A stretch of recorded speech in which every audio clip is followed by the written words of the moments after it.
নমস্কার বন্ধুরা, আমাদের চ্যানেলে স্বাগতম। ডিএ একটি গুরুত্বপূর্ণ আপডেট। তো বন্ধুরা, ডিএ এই মুহূর্তে গুরুত্বপূর্ণ আপডেটটি হচ্ছে 10% ডিএ বাড়তে চলেছে রাজ্য সরকারি কর্মীদের, বললেন মুখ্যমন্ত্রী মমতা বন্দ্যোপাধ্যায়। তো বন্ধুরা, ডিএ সংক্রান্ত আপডেটটি নিয়ে আমরা স্টেপ বাই স্টেপ আলোচনা করব। তো অবশ্যই আপনার ভিডিওটি স্কিপ না করে অবশ্যই পুরোটা দেখবেন।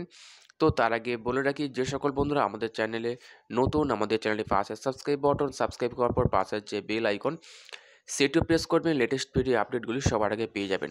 দেখে নেব আজকে ডিএ সংক্রান্ত গুরুত্বপূর্ণ আপডেটটি।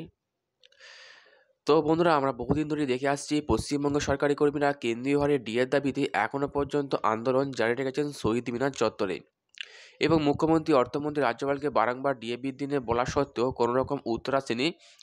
এমনকি দিল্লি যন্তর মন্তর আন্দোলন চালিয়েও কোনো লাভ হয়নি।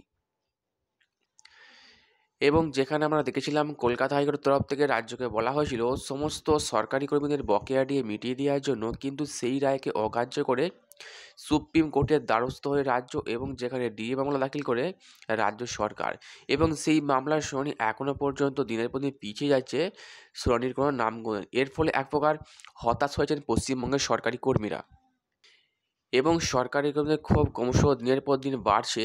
এবং যেখানে আমরা দেখেছি এই মুহূর্তে পশ্চিমবঙ্গ সরকারি কর্মীরা ষষ্ঠ বেতন কমিশনের আওতায় 14% ডিএ পাচ্ছে, সেখানে পশ্চিমবঙ্গ ছাড়া বাকি রাজ্যগুলো কেন্দ্রীয় সরকারকে অনুসরণ করে ডিএ পাচ্ছে। এই বঞ্চনা কোনোভাবেই মেনে নেওয়া যায় না, এমনটাই বক্তব্য করেছেন রাজ্য সরকারি কর্মীরা। রাজ্য সরকারি কর্মীরা মুখ্যমন্ত্রীর দরবার বারংবার হয়েছেন ডিএ বৃদ্ধি নিয়ে। মুখ্যমন্ত্রী বারংবার একটি কথা বলে যাচ্ছেন যে কেন্দ্রীয় সরকারের ক্ষেত্রে ডিএটা হচ্ছে বাধ্যতামূলক, রাজ্যের ক্ষেত্রে ডিএটা ঐচ্ছিক বিষয়। কিন্তু এই সমস্ত বক্তব্যকে মানতে নারাজ পশ্চিমবঙ্গের সরকারি কর্মীরা।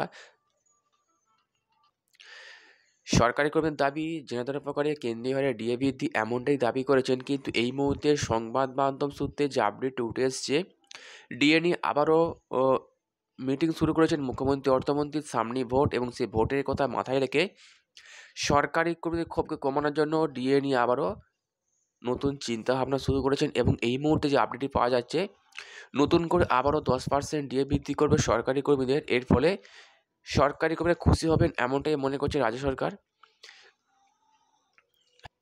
তো বন্ধু, এই ছিল ডিএ সংক্রান্ত গুরুত্বপূর্ণ আপডেট। কেমন লাগলো কমেন্ট করবেন, লাইক করতে ভুলবেন না। পরবর্তী আপডেট পাওয়ার জন্য আমাদের চ্যানেলটিকে সাবস্ক্রাইব করে রাখবেন। থ্যাংক ইউ বন্ধুরা, ভিডিও দেখার জন্য।